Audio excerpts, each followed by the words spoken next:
नगर प्राथमिक शिक्षा समिति की स्कूलों के शिक्षकों के लिए एक दिन के सेमिनार का आयोजन करवाया गया था, जिसके तहत नगर प्राथमिक शिक्षा समिति संचालित स्कूल की एक छात्रा को प्रधानमंत्री राष्ट्रीय बाल पुरस्कार 2024 से सम्मानित किया गया था। कारेली बाग में मौजूद जिला शिक्षा और तालीम भवन पर नगर प्राथमिक शिक्षा समिति की सभी स्कूलों के शिक्षकों के लिए दिव्यांग बच्चों के शैक्षिक और सामाजिक विकास से जुड़े हुए विषय पर तालीम सेमिनार का आयोजन करवाया गया था, जिस दौरान नगर प्राथमिक शिक्षा समिति के रत्न समान छात्रा हितवी खीमसुरिया को प्रधानमंत्री राष्ट्रीय बाल पुरस्कार 2024 से सम्मानित किया गया था। दरअसल हितवी खीमसुरिया की ओर से बीते 5 सालों में विभिन्न प्रवृत्तियों के तहत अपना टैलेंट प्रदर्शित किया गया, जिसके मद्देनजर भारत सरकार की ओर से हितवी को सम्मानित किया गया है। उसी के तहत आज इस कार्यक्रम में हितवी को प्रधानमंत्री राष्ट्रीय बाल पुरस्कार 2024 देकर सम्मानित किया गया था। आज प्रधानमंत्री राष्ट्रीय बाल पुरस्कार मारी बेबी जे हितवी कांतिभाई खीमसुरियाने मळ्यो छे ए अंतर्गत नेशनल एवॉर्ड विजेता वडोदरामां बनी बाळकी, तो ए संदर्भे आज एक सन्मान कार्यक्रम राखवामां आव्यो અને એ સન્માન કાર્યક્રમમાં અમારી નગર પ્રાથમિક શિક્ષણ સમિતિની ટીમ, ચેરમેન સાહેબ, શાસનાધિકારી મેડમ, વાઇસ ચેરમેન અને એમની સમગ્ર ટીમ, ત્યારબાદ વડોદરાના શિક્ષકો અને આચાર્યોએ એમનું સન્માન માટે આજે કાર્યક્રમ થયો। હેતવી પઝલ કલા ક્ષેત્રમાં નેશનલ એવોર્ડ એમને મળ્યો છે કલા અને સંસ્કૃતિમાં। તો ગુજરાતની એકમાત્ર બાળકીને 2024માં પસંદ કરવામાં આવી છે, જે ભારતની પ્રથમ સીપી બાળકી તરીકે જે પસંદગી એની બાલ પુરસ્કારમાં કરેલી, જેમાં રાષ્ટ્રપતિ દ્વારા એમને સન્માન આપવામાં આવ્યું। વડાપ્રધાને એમના નિવાસસ્થાને બોલાવી અને ખૂબ સ્નેહ આપ્યો, એમને ત્યાં જમાડ્યા અને તેમણે ઘણી ગિફ્ટો આપી।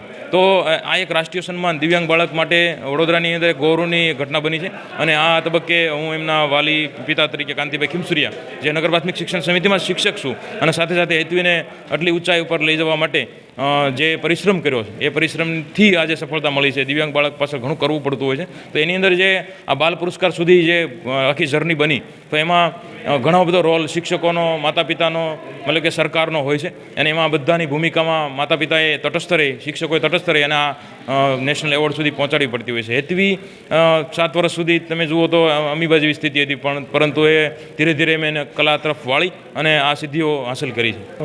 હેતવી કાંતિભાઈ કામસુરિયા સ્વામી વિવેકાનંદ સ્કૂલમાં ધોરણ 8માં ભણે છે અને છેલ્લા 5 વર્ષથી એને અલગ અલગ પોતામાં જે પ્રતિભા રહી છે, દિવ્યાંગ બાળકમાં અલગ પ્રકારની વિશિષ્ટતા રહેલી હોય છે। અલગ અલગ પોતાની યુટ્યુબ ચેનલ, પઝલ સોલ્વ કરવાની, અલગ અલગ ચિત્રો દોરવાના અને અલગ અલગ પ્રકારની જે પ્રવૃત્તિ કરીને અમારી શાળાનું નામ તો રોશન કરેલું છે, પણ જે દિવ્યાંગ બાળકોમાં પોતે યુટ્યુબ ચેનલ કરીને દિવ્યાંગ બાળકો કઈ રીતે પોતાની પ્રતિભા બહાર લાવી શકે છે એનું પણ એ માર્ગદર્શન આપે છે।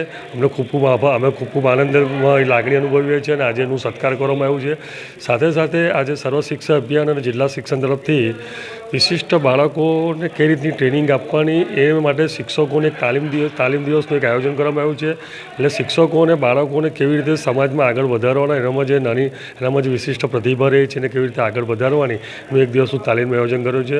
હું તમામ શિક્ષકોનો આભાર વ્યક્ત કરું છું કે આ વિશિષ્ટ બાળકોમાં પોતે પોતાના બાળકની જેમ ધ્યાન આપીને સમાજમાં પોતાનું નામ રોશન કરવા માટે પ્રયત્ન કરે છે, બદલ સૌનો આભાર વ્યક્ત કરું છું। अब खबरों से लगातार अपडेट रहना हुआ आसान। BRG न्यूज आपके मोबाइल स्क्रीन पर आज ही BRG न्यूज की mobile app Google play store और ऐप स्टोर से डाउनलोड करें और खबरों से लगातार जुड़े रहें।